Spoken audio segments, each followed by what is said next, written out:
Maraming salamat po sa pagtangkilik ng ating video. Hinihikayat ko po kayong mag-like and subscribe para ma-update kayo sa susunod na nakabanata. Tara at umpisahan na natin. Sa kailaliman ng karagatan.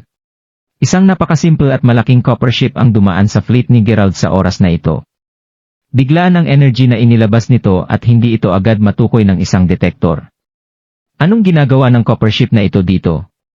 Di nagtagal pagkatapos nito, ang malaking copper ship ay patuloy na lumubog patungo sa ilalim ng karagatan.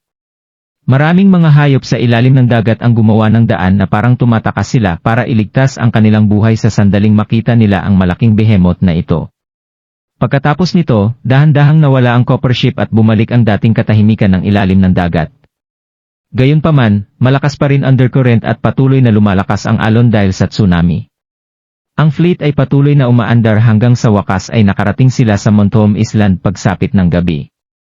Ayon sa mapa, hinulaan ni Geralt base sa geographical location nito na ang Montholm Island ay matatagpuan sa kalagitnaan ng kanilang paglalakbay sa palasyo ng Hari ng Karagatan. Kasabay nito, ito rin ang lugar kung saan dumaan ang matandang pulubi kasama ang 36 na mga kalalakihan tulad ng ipinakita sa mural. Noong panahong iyon, mayroon isang maliit na fishing village sa Montholm Island. Kasabay nito, ito rin ang lugar kung saan unang lumitaw ang malaking battleship ng Sun Liguy. Umakyat ito sa langit at natakot ang 36 na mga kalalakihan nang makita ito. Ang kakaiba pa doon ay natira na lamang ang 27 na dinala ng matandang pulubi sa palasyo ng Hari ng Karagatan. 9 sa mga lalaking iyon ang tila misteryosong nawawala. Nawala sila sa Montholm Island. Patay na kaya sila? Paano ito nangyari?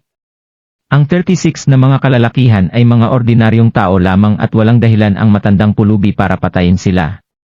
Habang iniisip ito ni Geralt, nakadaong na ang barko at nakarating na sila sa daungan. Bumalik sa kasalukuyan ang isip ni Geralt habang nakatingin siya sa Montholm Island. Paglipas ng ilang libong taon, ang Montholm Island ay hindi na isang maliit na fishing village, ngunit ito ay naging isang city sa isla. Maraming mga passenger ships mula sa iba't ibang dako ang pumupunta sa islang ito, ang islang ito ay maunlad.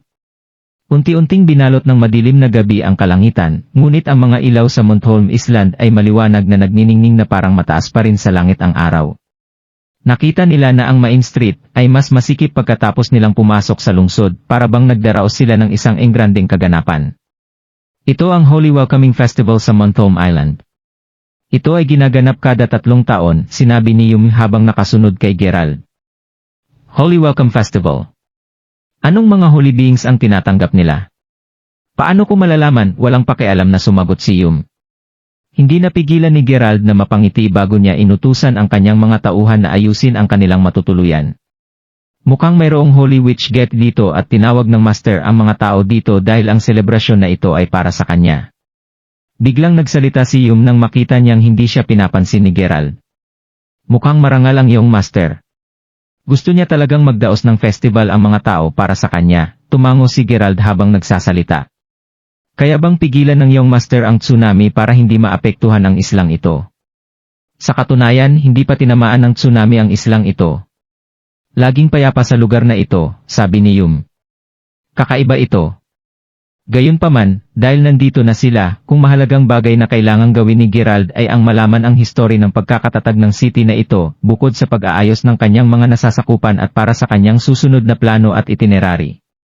Ito ay dahil binisita na ng Sun Liguy ang islang ito noon.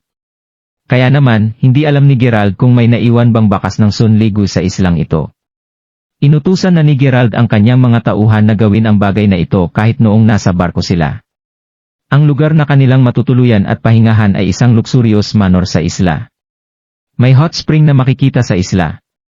Nagpapahinga si Geralt sa hot spring habang hinihintay ang lokal na dumating na may dalang mga historical record ng lungsod. Sa oras na ito, mayroong isang grupo ng mga kabataang lalaki at babae na namumuhay sa maluho at mayaman na buhay. Napakaingay nila at puno ng tawanan malapit sa pinagpahingahan ni Geralt. Dahil dito, medyo nadismaya si Geralt. Gayunpaman, hindi si Geralt ang uri ng tao na mag-udyok ng gulo ng walang dahilan. Dahil dito, tinatrato lang niya ito na parang wala lang sila. Papuntahin mo siya dito. Medyo pagod na ang katawan at buto ko. Sabihin mo sa kanya na pumunta dito at tulungan akong mag-exercise, at imasahe ang aking mga muscles. Oras na ito, nag-snap ang iyong master habang inutusan niya ang kanyang subordinate na nakatayo sa isang tabi. Yonwick, hindi ba parang pangit na ideya iyon? Sinabi na ni Lord Yonwick na siya ang ating distinguished guest. May respetong pinaalala ng isa sa kanyang mga tauhan. Sampal? Nang walang pasabi, may biglang sumampal sa kanyang muka. Dalhin mo siya dito kapag pinatawag ko na siya. Bakit ito naging pangit na ideya? Sino ang nagsabi na siya ang distinguished guest namin? Kailangan niya ng tulong at humihingi siya ng pabor sa pamilyang Yonwick ngayon. Malamig na sumigaw si Yonwick. Yonwick, kalimutan mo na. Totoong napakaganda ng babaeng yon, pero medyo matapang siya. May kasanayan din siya sa martial arts. Pinaalalahanan siya ng ilan sa iba pang mga young masters. Hindi ako natatakot sa kanya. Gusto ko lang sana na pumunta siya dito para imasahe ang katawan ko. Hindi ako pinapayagan ng tatay ko na hawakan siya, kaya talagang sinusubuan niya ako. Hindi ko ba siya pwedeng sabihan na pumunta dito para tulungan akong magpamasahe para mawala ang sakit sa muscles ko, mapanuya na sinabi ni Yonwick. Nakapatong ang ulo niya sa mga kamay ng kanyang subordinate. Hindi nagtagal, lumapit sa kanya ang babae. Tunay na napakaganda ng kanyang mukha at naakit niya ang atensyon ng maraming mga binata, maging ng mga babae nang lumapit siya. Hahaha! Tingnan mo. Hindi ba nandito na siya? Kapag naglakas loob siya na tanggihan ang aking imbitasyon na pumunta dito, sisiguraduhin ko na ang kanyang lolo ay hindi naabot ng kinabukasan. Sabi ni Yonwick habang tumatawa. Nakahiga siya sa tabi ng hot spring pool habang hinihintay ang babaeng magmamasahe sa kanya. I-message mo siya. Kailangan mong umupo sa kanya para masahihin siya. Nakita ng ibang mga kabataan na hindi gumagalaw ang babae, kaya pinalibutan nila siya habang patuloy nilang pinipilit ang babae. Namula ang mukha ng babae at makikita sa mukha niya ang hinanakit at puot. Kung hindi lang siya pinagbawalan, balak na niyang patayin ang lalaking nasa harapan niya ngayon. Naramdaman niya na parang naiipit siya dahil hindi niya alam kung dapat ba niyang imasahe ang lalaking iyon o hindi. Kung tumanggi siyang imasahe siya, ang kanyang lolo at ang matalinong doktor na iyon ay, "Bilisan mo at upuan mo siya." Nagsimulang maghiyawan at sumigaw ang mga tao sa paligid niya sa oras na ito. Diemnet! Pwede bang tumahimik ka ng konti? Sa oras na ito, hindi na napigilan ni Gerald na hubarin ang tuwalya nang makabangon siya mula sa hot spring at sinigawan niya sila. Ang boses ni Gerald ay napakalakas at puno ng kapangyarihan. Nang sumigaw siya, natakot sa kanya ang ilang mga babae, kaya't pinigilan nila ang kanilang mga bibig. Nanginginig din sa takot ang ilan sa iba pang mga binata. Ayaw sana maging ganito ni Gerald.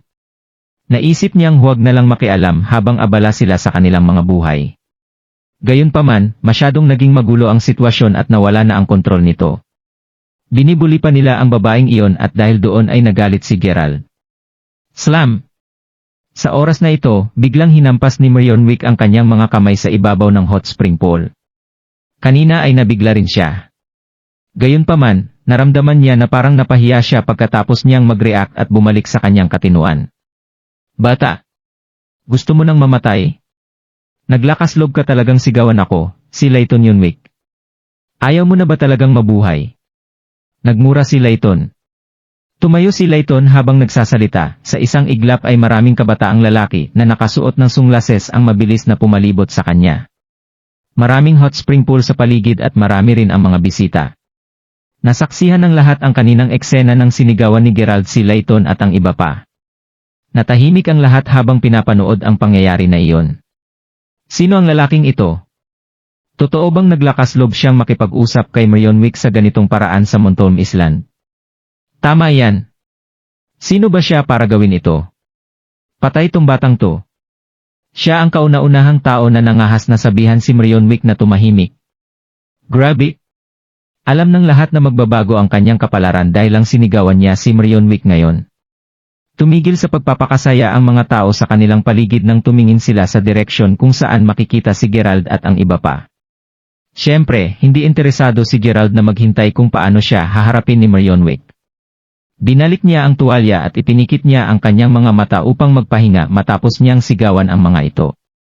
Gayunpaman, ang babaeng nabuli ni Layton ay lumapit kay Gerald at sinabi niyang, Gerald. Kung nagustuhan mo ang mga ganitong video, huwag mong kalimutan mag-like and subscribe. Panoorin mo na rin ang mga naunang kabanata para lalong maubos ang oras mo.